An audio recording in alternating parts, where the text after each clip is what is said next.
Hello, everyone. This is Hollywood Joe from Hollywood's World of Sports, coming to you with a special podcast tonight. Unfortunately, this podcast I do with a heavy heart and a lot of sadness. On Monday, December 21st, 2020, Pro Football Hall of Famer Kevin Greene passed away unexpectedly at the age of 58. And anyone who has followed me personally and knows my love for sports knows that Kevin Greene was, and always will be my all time favorite football player. He was the first athlete I really thought of as a hero and somebody I admired and looked up to. And it really all began in 1994, around that time. I didn't really get into football until I was, around 9, 10 years old. I was always a baseball person first. I loved baseball, but when baseball started having problems and went on strike, I started paying more attention to football. And when I did, I saw this guy on the Pittsburgh Steelers, long blonde hair, passion like no other, crazy energy and intensity. And that long blonde hair reminded me of Hulk Hogan, who was also a hero of mine growing up as a child. So that really won me over. Just having the having the Hulk Hogan look won me over when I first saw Kevin Greene. And Kevin is third all time right now in sacks. Um, just an incredible talent. He was a fifth round pick out of Auburn, played college football for the Auburn Tigers. Um, Started his career with the Los Angeles Rams, then went to the Pittsburgh Steelers, where he said on many occasions that he loved his time there. Was an absolute beast those years with the Steelers. Believe they went to a Super Bowl in I believe '94 or '95 it was, and he was a beast there. Then fast forward to January 1996, and my worlds collided a little bit. I had already been captivated by Kevin Greene as it was a little bit, and January 1996 there was an edition of WCW Clash of the Champions. Randy Macho Man Savage and Hulk Hogan teamed up together, the Mega Powers, or I think they were the Mega Maniacs in WCW. I think they took on Ric Flair and the Giant, I believe, or Ric Flair and Arn Anderson. I forget what combination it was, but me and Kevin Greene accompanied Hogan and Savage to the ring, and I was hooked. I was hooked. I became a Kevin Greene fan for life. Um, watched Tried to watch every game he was in. After that moment, he later on that year signed with the Carolina Panthers, and as most of you know that know me also know that I have been a huge Carolina Panthers fan ever since they started. But Kevin going there put that over the top and made the Panthers my favorite team. And I haven't stopped rooting for the Panthers ever since. Even the one year that Kevin went to San Francisco, I still rooted for the Panthers, but always rooted for Kevin, no matter where he was. And I could talk about his statistics, how many times he went to the Pro Bowl, and let me even pull him up here. He was a 5-time Pro Bowler, 3-time first team All Pro, 1996 NFC Defensive Player of the Year. He led the league in sacks twice in 1994 and 1996. He is on the 1990s NFL All Decade team. Finished his career with 773 tackles, 160 sacks, 5 interceptions, and 23 forced fumbles. And what's crazy about Kevin is a lot of cool Kevin Greene moments happened for me around my birthday. My birthday is the first week of February. And so in 2011, when the Green Bay Packers won the Super Bowl, I was ecstatic.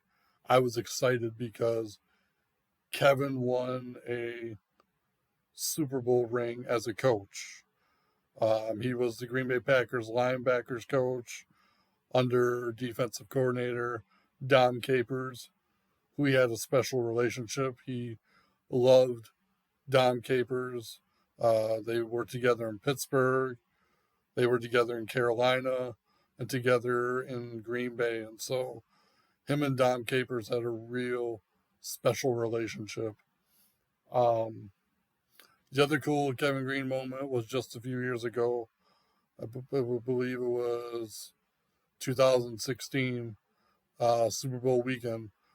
The day before the Super Bowl, Kevin Greene uh, had been announced to be inducted into the Pro Football Hall of Fame. And that that was honestly the best present I could have gotten that weekend because I had really, really campaigned and pushed hard and yelled on social media for 5 years straight that the 5 years he was on the ballot. I mean, I was yelling and screaming on social media those 5 years that he was on the ballot, that he belonged in the Pro Football Hall of Fame. Um, he had the numbers to back him up.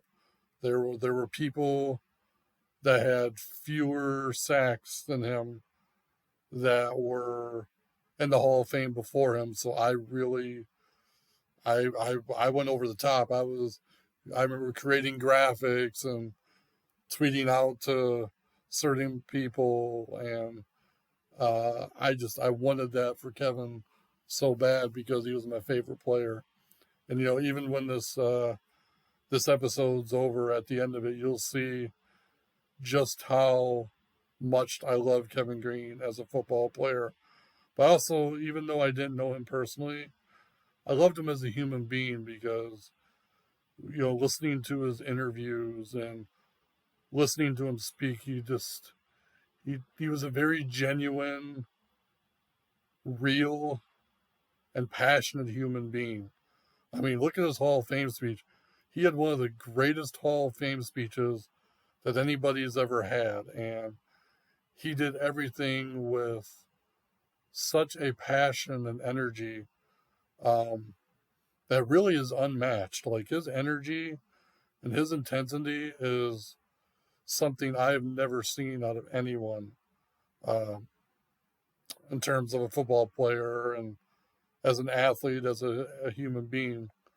And like I said, at the end of this episode, you'll see just how much I loved Kevin Greene, how proud I am to be a Kevin Greene fan, and just how much he meant to me. Um, Now, in terms of the wrestling stuff, he wrestled in 1996.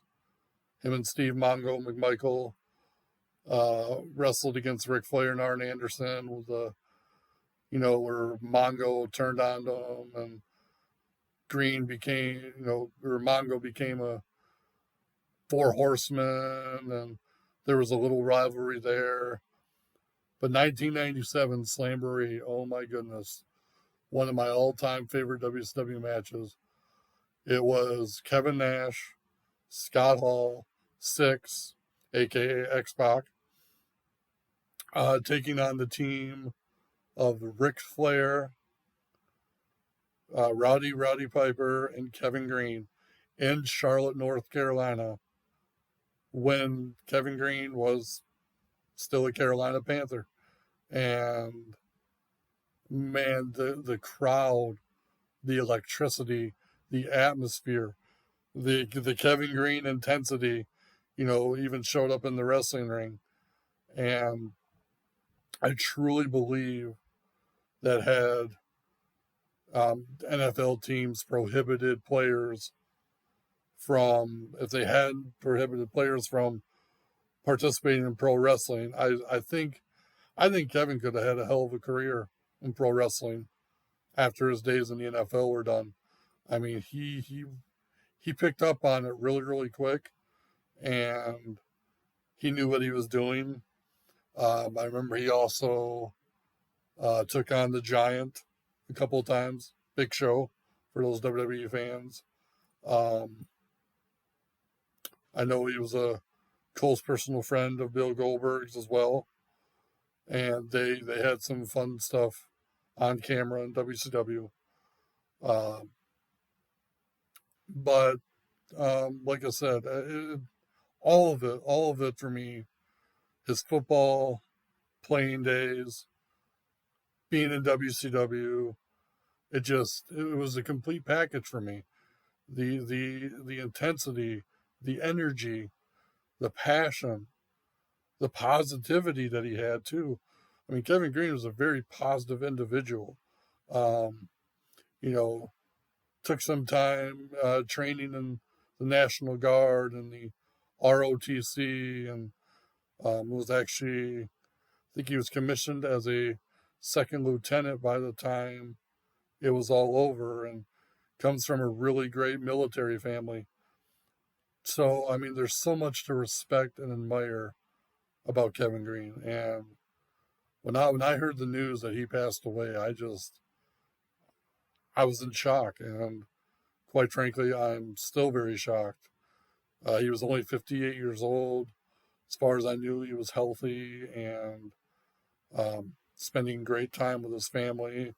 I know a couple of years ago he had done some defensive coaching for the New York Jets, but then it kind of taken a step back again. Um, but again, he's one of those guys I think could have been a great defensive coordinator with his mind and his knowledge of the game, because he had a huge impact on the game. I know playing for four different teams and not winning a Super Bowl, I know some people look down at that, but like his impact on the game, it was felt. And he was respected by not only his fellow defensive players, but he was respected by opposing teams' offense. Like, I mean, I heard Steve Young speak about him. I've heard other quarterbacks speak about him. Brett Favre is another example. They all respected him, and in some ways they feared him because he was that intense and he was that great at his position. And so I'm, like I said, I didn't know Kevin personally, although I wish I did. And a part of me feels like I did because I was so proud and still am proud to be a fan of his. And I have to say, this one hurts. I know, sometimes we forget that athletes and celebrities are human beings and that they're not invincible and they're not perfect, and they have emotions, tragedies, and unexpected things that happen to them. And so, we got to keep that in mind. And I'll be the first one to be honest with you. I don't get emotional about, you know, athletes and celebrities passing away. I don't. It's just, for whatever reason. I'm sad. It's sad that they're gone, but never really get emotional about them. This one has me emotional. This one has me, almost in tears, almost crying, almost at a loss for words. And quite frankly, outside of this podcast I'm doing, I'm at a loss for words because he was only 58 years old, and that's too soon for anybody. Um, but you know what? I'm always going to be proud to be a Kevin Greene fan. I'm always going to be proud to wear my number 91 Carolina Panthers jersey. And I will never forget the impact that Kevin Greene had on my life, because he is one of the very few professional athletes that has had an impact on my life, that has touched my life, and has a special place in my heart. Um, and I wish I could have told him that. I mean, I really do. And I hope, somebody out there with connections, you know, shares this with people that were close to him, because like I said, he had a huge impact on my life as a sports fan and as a pro wrestling fan too. Um, so I could go on and on all night about Kevin Greene and how much he meant to me, but just want to say that my thoughts and prayers go out to his family and his friends, former coaches, former teammates, anybody that he had an impact on and had a relationship with. I am so sorry for your loss, and I pray that you know God can comfort you all and bring you some peace during this time. So again, my name is Hollywood Joe from Hollywood's World of Sports. Um, Usually, I end this by saying that controversy doesn't come without criticism. But tonight, I just want to say thank you, Kevin Greene. Rest in peace, and God bless you.